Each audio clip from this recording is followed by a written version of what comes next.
ناظرین، آج کی کہانی ایک ایسی لڑکی کے بارے میں ہے جسے 83 گھنٹے تک زندہ زمین میں دفنا دیا گیا تھا۔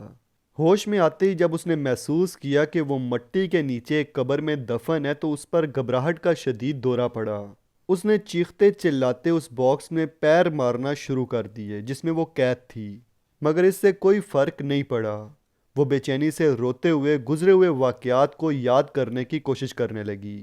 اس لڑکی کا نام باربرا میکلی تھا اور وہ 20 سال کی ایک انتہائی خوبصورت لڑکی تھی۔ اس کے باپ کا نام رابرٹ میکلی تھا جو کہ فلوریڈا سے تعلق رکھنے والا ایک امیر و کبیر شخص تھا۔ باربرا نے تعلیم کے لیے ایموری یونیورسٹی کا انتخاب کیا تھا جو کہ اٹلانٹا میں تھی۔ دسمبر 1968 میں باربرا بری طرح بیمار ہو گئی۔ اس نے اپنی ماں جینی کو اطلاع دی تو وہ اسے فوراً لینے کے لیے روانہ ہو گئی۔ دونوں ماں بیٹی کا ارادہ تھا کہ وہ اگلے دن گھر روانہ ہوں گی اور کرسمس گھر جا کر منائیں گی، مگر اسی رات وہ ہو گیا جس کے بارے میں انہوں نے کبھی سوچا تک نہ تھا۔ رات کو تقریباً 3 بجے جینی اور باربرا کی آنکھ کمرے کے دروازے کے زوردار دستک سے کھلی۔ انہوں نے دروازہ کھولنے سے پہلے پوچھا کہ کون ہے، تو دوسری طرف سے ایک آدمی نے کہا کہ وہ پولیس آفیسر ہے۔ اس نے کہا کہ سڑک پر ایک سفید فورڈ کار کا ایکسیڈنٹ ہو گیا ہے۔ باربرا کے بوائے فرینڈ سٹیورٹ کے پاس بھی ایسی ہی کار تھی، اس لیے گھبرا کر باربرا نے دروازہ کھول دیا۔ دروازہ کھلتے ہی ایک نقاب پوش نے ان پر گن تان لی۔ وہ پولیس والے نہیں بلکہ کڈنیپرز تھے۔ ایک نے باربرا کو سنبھالا تو دوسرے نے جینی کو کرسی سے باندھ دیا، اور اس کے بعد وہ دونوں باربرا کو زبردستی اپنی گاڑی میں بٹھا کر کسی نامعلوم منزل کی طرف لے گئے۔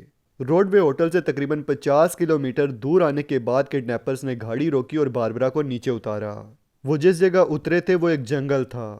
اس جنگل میں آ کر انہوں نے باربرا کو ایک شیٹ پکڑائی جس پر موٹے الفاظ میں کڈنیپ لکھا ہوا تھا۔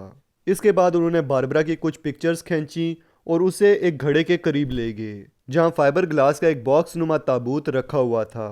اس کے بعد انہوں نے باربرا کو اس قبر نما گھڑے میں اترنے کو کہا، مگر باربرا مزاحمت کرنے لگی، جس کی وجہ سے انہوں نے اسے کلوروفارم سونگھا کر بے ہوش کر دیا اور اسے اس تابوت نما بکسے میں بند کر کے زندہ زمین میں دفن کر دیا۔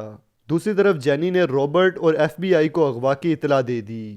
کچھ گھنٹوں بعد رابرٹ کو ایک گمنام لفافہ ملا جس میں باربرا کا ایک نیکلس اور تصویر تھی، جس میں باربرا کڈنیپ کی شیٹ پکڑے ہوئے کھڑی تھی۔ اغوا کاروں کا مطالبہ تھا کہ اگر وہ 7 دن کے اندر اندر انہیں $5 لاکھ دے گا تو وہ اسے باربرا کا پتہ بتا دیں گے۔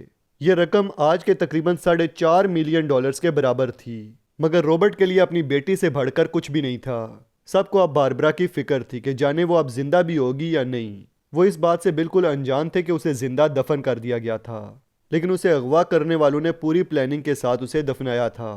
بس باربرا کو وہاں انتظار کرنا تھا کہ کب اسے اس زندہ قبر سے نکالا جاتا ہے۔